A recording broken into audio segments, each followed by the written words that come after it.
볼 수 있는 겁니다. 왜? 진정한 수치는 이삭의 경박성이기 때문에. 이삭의 경박성이 뭡니까? 식욕에 의해서 마음이 지배되었다는 겁니다. 즉 감각에 의해서 결정하는 그런 실수를 범했다는 거예요. 이삭의 축복은 세 부분으로 이루어집니다. 27절에 냄새에 대한 서술이 나오고 28절에는 에서에게 적절한 세속적 풍속에 대한 서술이 나옵니다.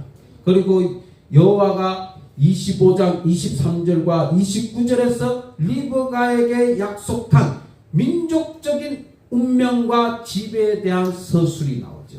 그리고 마지막 부분, 아주 강조되는 부분이 또 하나 나옵니다. 뭐냐? 12장 3절에서 처음으로 기록된 아브라함에 대한 축복이 전달되고 있는 부분을 반복해서 나타납니다. 아브라함에게 축복하는 축복이 있고 저주하는 자에게 저주를 보내는 거 똑같이 축복의 언약을 이제 내용이 나오는 겁니다. 자, 여기까지 끝나면은 아주 인생이 잘 풀리죠. 리브가와 야곱의 속임수 아주 잘 풀리겠죠. 그런데 그 다음 장면이 어떻습니까? 사냥하고 이제 아버지에게 먹을 걸 잡아가지고 이제 다 등장합니다. 아주 아슬아슬한 순간에 이제 접어들게 되죠. 사냥하고 돌아온 에서의 장면이 27장 30절에서 40절을 이제 언급하게 됩니다. 이삭은 아버지여 일어나서 아들의 사냥한 고기를 잡수시고 마음껏 내게 축복하소서 말을 다시 듣게 됩니다. 순간 이삭은 아차 싶겠죠. 순간 그러면 지금까지 축복한 게 뭐야?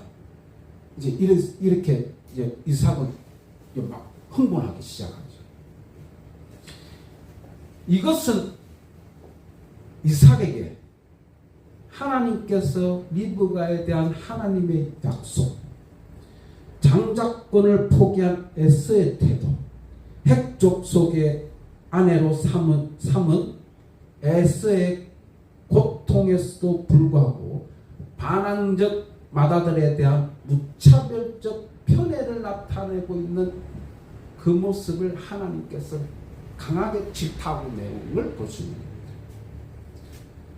에스가 나타나서 아버지 저에게 축복을 내리소서 이러니까 이게 뭘 얘기하느냐?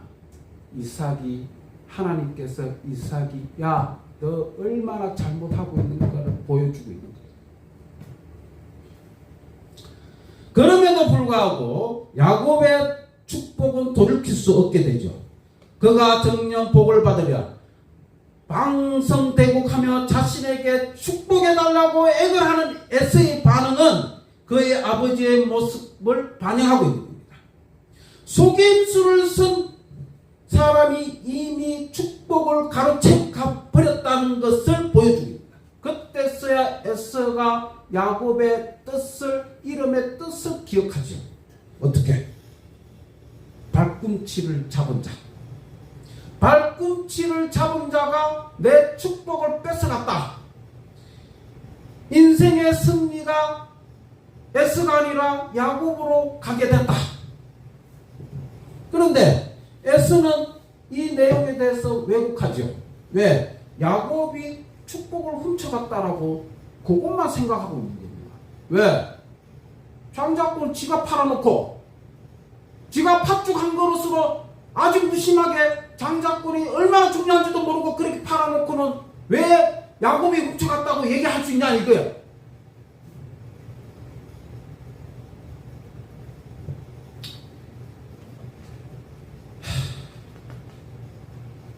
땅의 기름짓과 하늘의 이슬은 이미 야곱에게 돌아갔다라고 말씀하고 있습니다. 그런데 이 사건은 신약에서 재조명되죠. 히브리서 기자는 에서의 영적인 반역의 경고하는 논증을 말하고 있습니다. 히브리서 12장 14절에서 17절 좀 긴데 제가 읽도록 하겠습니다. 모든 사람으로 더불어 합평함과 거룩함을 쫓으라. 이것이 없이 기업을 받으려고 눈물을 흘리며 구하되 버린 바가 되어 회개할 기회를 얻지 못하느니라 라고 말씀하고 있죠. 에서가 후에 축복을 구했을 때 이삭은 자신의 행동을 돌이킬 수 없다는 것을 알고 있었습니다. 에서는 자신의 장자권을 포기해버린 것을 깨닫고 울었지만 그의 눈물은 허망한 뿐이었다는 거예요. 그는 기회를 탕진해버림으로써 하나님의 은혜를 가진 것으로 살지 못하는 사람으로 되어버렸다는 겁니다. 신약은 간절히 바라는 사람에게 영적인 해결을 가능하겠다라고 강조하고 있는 것입니다. 에서는 자신의 어리석은 행동으로 본래대로 회복할 기회마저 전혀 상실해버렸다는 거예요.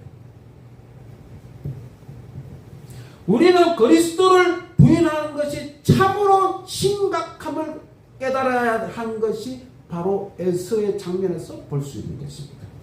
에서의 눈물로 하나님께 돌아올 수 있는 길이 열리지 않듯이 그리스도를 고의적으로 부인하게 되면 회개할 기회마저도 하나님의 축복마저도 다 잃어버리게 된다는 것을 말씀하고 있는 것입니다. 27장 41절에서 46절 이제 하란으로 도망가게 되는 겁니다. 그것도 누가? 리브가가 야곱에게 개입하면서 하란 오빠 집으로 도망가거라고 이제 얘기합니다. 그런데 이 얘기가 뭐냐? 야곱의 떠남은 도망자 탈출이 아니라는 것을 말하는 거예요. 즉 리브가는 이삭이 공식적으로 허락받을 수 있는 방법을 생각했는 겁니다. 에서의 아내는 이삭과 리브가의 두 사람 모두에게 골칫거리였잖아요. 그래서 그녀는 야곱이 가나안의 여인과 결혼하지 않아야 된다. 그래서 하란으로 가야 된다는 거예요. 그래서 이 명분은 뭐냐? 야곱이 떠났다는 것은 도망자 신세가 아니라는 것을 말하고 있는 거예요. 이 장은 27장의 장은 뭐냐? 이삭의 가정이 콩가루 집안이라는 것을 말하고 있는 거예요. 좀 고급스럽게 얘기하면 고대 엮이는 가정이 어떤가를 보여주고 있다는 겁니다.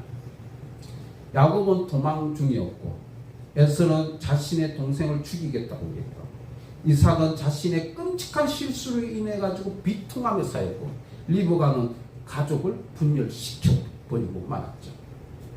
그리고 리브가는 어떻습니까? 원치 않는 아들과 같이 살게 될 수밖에 없는 상황으로 되어버렸다. 이 장은 뭘 얘기하느냐? 이삭은 아들들의 죄에 자기 자신의 어리석음에도 불구하고 이 상황에 대해서 하나님께서 주권적으로 신뢰하고 있다는 것을 말하고 있는 것입니다. 우리가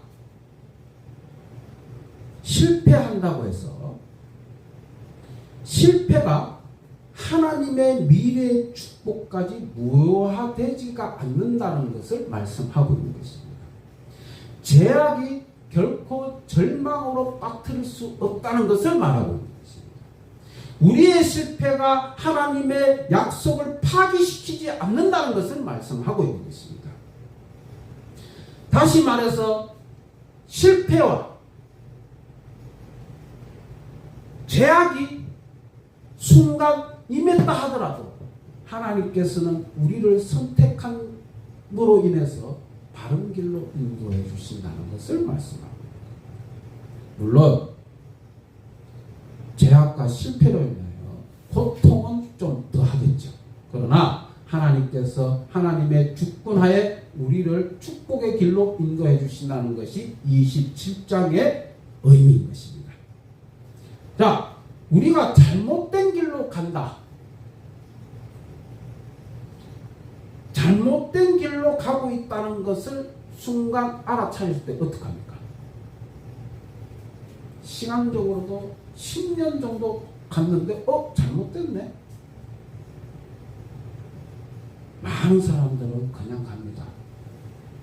왜? 세월이 아까워서. 특히 이단자들은 더해요. 이단자도 몰라. 거기 갔는데 한 10년쯤 지나다 보니까 이단이네?